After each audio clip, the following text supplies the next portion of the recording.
hire someone to build you a home, or would it be more beneficial to know how to build your own? Would it be better to hire a doctor to take care of your health needs, even though they most likely don't care about you at all? Or would it be a lot more to your advantage to learn about the human body, how it functions, and how best to take care of it even should you have a medical emergency? It is sad that the majority of the world still believes that there is no cure for cancer, when in fact it is one of the easiest diseases to remedy. Everything is all about balance, and neutrality is the key to solving everything. When is the last time you have ever heard a doctor check a cancer patient's pH level?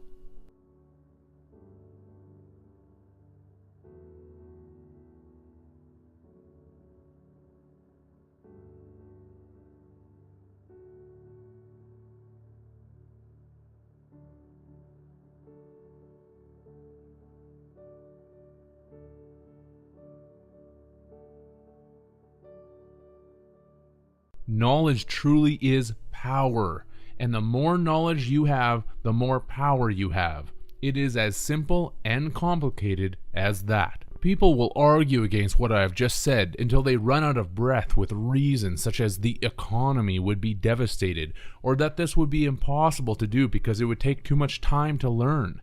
These people are unfortunately victims of the system that convinced everyone that going to school for 13 plus years to learn basic skills that could have been learned in 150 hours was beneficial to your life knowledge instead of the truth. That all of those years spent in an educational asylum simply trained you to robotically follow a pattern and work like a drone until you die. Even recess in school is simply replaced for those in the workforce by the 15-minute coffee break. It's the same with a lunch break. Ding! 12 o'clock. You're allowed to leave for the designated period of time to go eat, even if you aren't hungry. Be a good little robot and be quick about it before the 1 o'clock bell rings and it's back to class, work.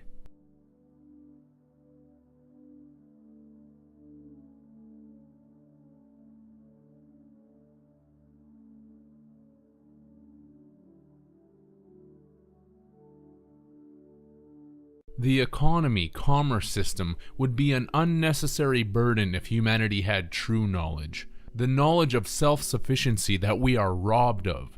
Look at it and see how it makes you feel to know that we are serving a system that cares nothing for any of us. Did no one actually understand that amazing parable? Give a man a fish and he eats for a day. Teach a man to fish and he will eat for a lifetime.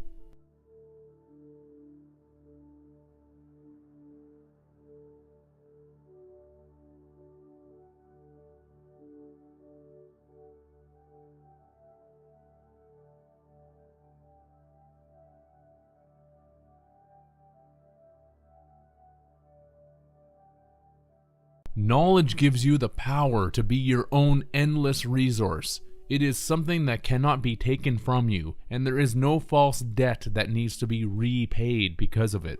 You can pull from it at any time you like and make your life a living heaven, whereas the system wants you and I to remain in ignorance about as much as possible, thinking that the commerce system is the one and only savior and the highest system that humanity can ever achieve.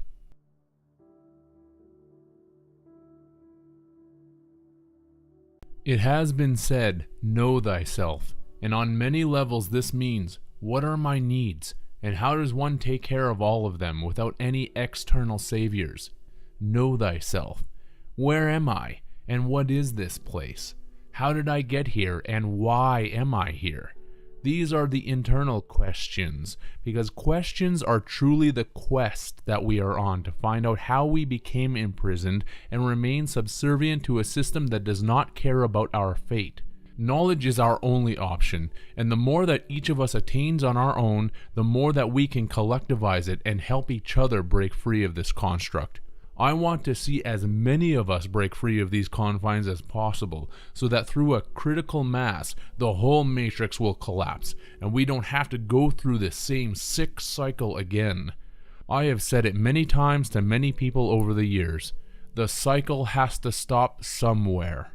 Arm yourself with as much knowledge as you can, and free yourself from the system of commerce and every other hate-filled system in as many ways as is possible.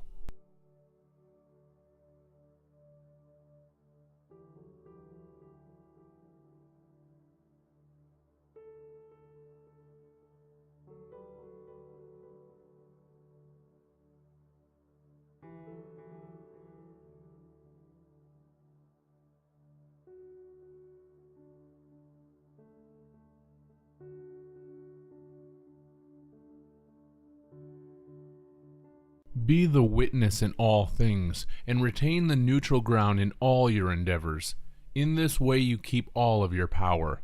By ionically discharging yourself through the duality, you lose your spiritual strength, and upon death you will have nothing left. Remain psychologically neutral, and you will see both sides of everything with clarity, and you will also cease feeding the matrix with your etheric ether or discharges.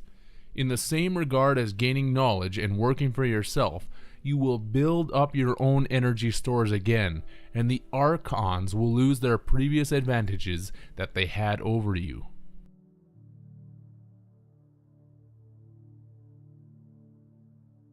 In death, know that anything that is external to you is not there to help you. It is a construct meant to keep you suppressed and looping in this false reality all over again.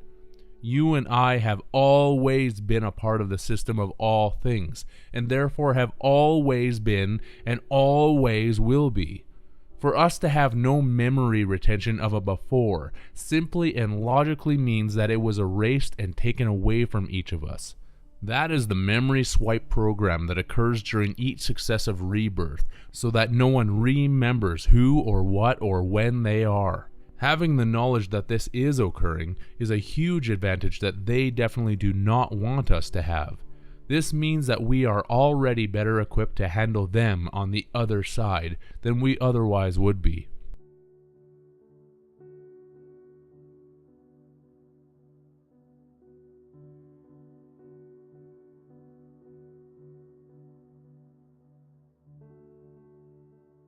This whole game operation is about us being divided from the ultimate source of our being, as shown by the Latin di, meaning God, and the French vide, meaning empty, void. Within this matrix, we have become empty of God. Not the pseudo-religious God that so many false religions, including Christianity, talk about. God is not some man on a cloud, or someone who came in a human body to die for mankind's moons, sins. No. Humanity has become empty, void of the ultimate source of all. This is what I would refer to as the unknowable. We have become empty of this because we bit the appellation of sin and were thus divided from the ultimate source, since we thought that we were separate from everything else. There is no such thing.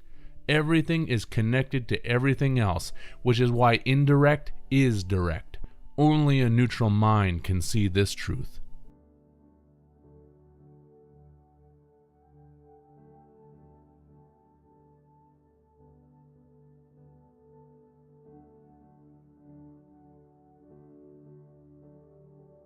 The apple of sin was our matrix telephone call, as shown by the French word appel, meaning telephone call. In court, an appellant is known as a calling or summoning, and the word summons can be split apart to realize that it is the sum of the mons, moons. Summa is a Latin term meaning to be, exist. We exist in the moon because it was our telephone call that summoned us to this reality through it.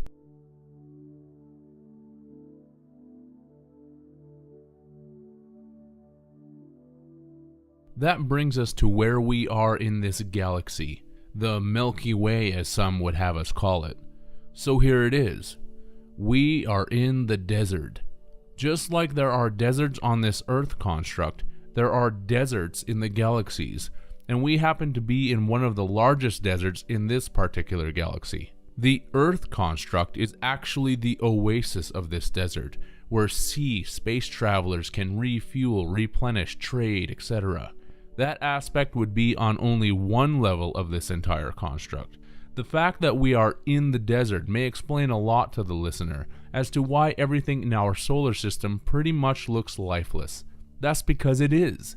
Just like any desert, there is very little life throughout most of it. Even within this inverted matrix, we find ourselves in one of the worst parts of this galaxy, and to top it off, are being used as energetic slaves. What needs to be understood is that there are systems and working orders that exist which are far beyond the comprehension of humanity, who are still for the most part bickering about whether or not alien life is real. What a farce! What does humanity think that humanity itself is? This is still a medieval times flat earth mentality, which believes that this speck of dust oasis in the desert is prime real estate, and if anything was going on, we would know about it. This is such a limited perspective, and it has not ever served us beneficially. Only those who have meditated intensely for years on many different levels will see the truth of these statements.